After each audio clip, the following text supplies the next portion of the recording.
আমাকে বাড়ি একটা পিতলের লক্ষ্মী ঠাকুর ছিল, তো সেটার রং উঠে গেছিলো। তো রং উঠে যাওয়ার ফলে আমি আমার প্রভুরে ডাক দিছি। এই যে হচ্ছে আমাকে সে প্রভু পাল কাজটা করতেছে। এত সুন্দর হাতের কাজ, মাথা নষ্ট, সত্যি কাজটা আমার সেই লাগছে। এমনিও বাড়ি ঠাকুর তৈরি করে, ঠাকুরের করে মানে রং করে পুরো আসলের মতো, বোঝা যায় না যে আসল না নকল। তো এর নাম হচ্ছে সূর্য বিশ্বাস। এর বাড়ি ছোটো চুপড়ি, আমাদের বাড়ির পাশে। যদি কারোর বাড়ি ঠাকুরের মুখ আঁকাতে হয় বা ঠাকুর তৈরি করতে হয়, এই জায়গায় অর্ডার দিয়ে যাবা। সর্বোচ্চ 2 ফুট লম্বা ঠাকুর তৈরি করে দিতে পারবে এই বয়সে। বড় হলে আরও বড় বড় কাজ করবে, সমস্যা নাই। তো বন্ধুগণ, আমাকে কাজ কমপ্লিট।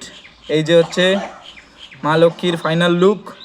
তো কেমন হয়েছে তোমরা একটু জানাও। আর যদি তোমাকে বাড়ি কারোর কাজ করতে লাগে তো এই নাম্বারে ফোন করো। এই নাম্বারে না, কমেন্ট সেকশনে জানাও, পরে কন্ট্যাক্ট করে নেব, সমস্যা নাই। কাজ কিন্তু খুবই সুন্দর ছেলের। এই যে